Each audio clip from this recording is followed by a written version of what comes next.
আসসালামু আলাইকুম সুপ্রিয় দর্শক, আমার পছন্দের রান্না গ্রিলের স্বাদের মুরগি ভুনা আজকে আমি বানিয়ে দেখাবো। একবার খেলে বারবার খেতে ইচ্ছে করবে। গ্রিল নয়, তবে স্বাদটা অনেকটাই গ্রিলের মতো। চলুন রান্নাটা শুরু করি।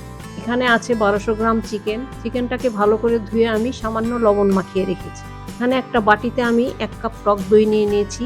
কিছু মশলা মিশিয়ে নেব। প্রথমে আমি হাফ চা চামচ লবণ দিলাম, 1 চা চামচ চিনি দিলাম, হাফ চা চামচের একটু কম হলুদের গুঁড়া দিলাম, 1 চা চামচ লাল মরিচের গুঁড়া, হাফ চা চামচ জিরার গুঁড়া, 1 চা চামচ জায়ফল জয়ত্রীকে গুঁড়া, 1 চা চামচ কাশ্মীরি লাল মরিচের গুঁড়া, 1 চা চামচ গরম মশলার গুঁড়া, হাফ চা চামচ গোলমরিচের গুঁড়া।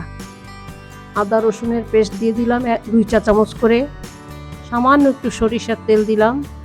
এখন আমি মিশ্রণটা ভালো করে মিশিয়ে নেব।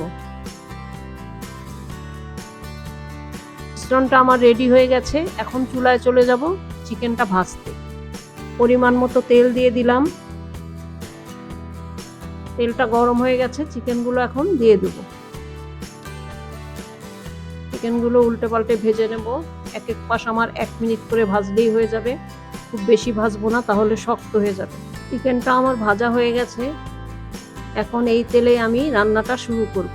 প্রথমে 1 টুকরা দারচিনি দিলাম, 4টা এলাচ, 4টা লবঙ্গ, আস্ত রসুন কয়েক কোয়া দিয়ে দিলাম এবং পেঁয়াজ এভাবে ছাড়িয়ে নিয়েছিলাম। পেঁয়াজ রসুনটা দিয়ে ভালো করে গরম মশলার সাথে ভেজে নেব। 2টা টমেটো কুচি দিয়ে দিলাম। পেঁয়াজের সাথে একটু ভেজে নেব। এখন সেই বানিয়ে রাখা মশলাটা ঢেলে দিয়ে দিলাম। মশলাটা ভালো করে কষিয়ে নেব। একটা লেবুর রস চিপে দিয়ে দিলাম। মশলাটা কষানো হয়ে গেছে। এখন চিকেনগুলো আমি দিয়ে দিলাম। চিকেনগুলো মশলার সাথে ভালো করে মিশিয়ে নেব। ঢাকনা দিয়ে ঢেকে দেব 15 মিনিটের জন্য। ফিরে আসলাম 15 মিনিট পর। চিকেনটা একটু পানি ছেড়েছে। ভালো মতো মিশিয়ে নিয়ে আবার ঢাকনা দিয়ে ঢেকে দেব 5 মিনিটের জন্য। এই সময় চুলোর আঁচটা লোতে থাকবে। আবার ফিরে আসলাম 5 মিনিট পর। পানিটা প্রায় শুকিয়ে এসেছে। এখন আমি আর ঢাকবো না, আলগা রেখে ভালো করে ভাজা ভাজা করে নেব। এই চিকেন রান্নাটা খেতে খুবই সুস্বাদু হয়। রান্নাটা আমার হয়ে গেছে।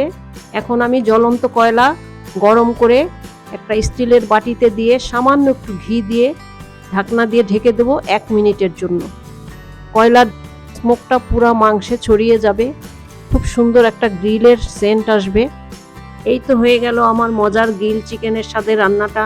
বাড়িতে বানিয়ে খেয়ে দেখুন, বারবার খেতে মন চাইবে আশা করি। আবার দেখা হবে ইনশাল্লাহ পরের রেসিপিতে। আল্লাহ হাফেজ।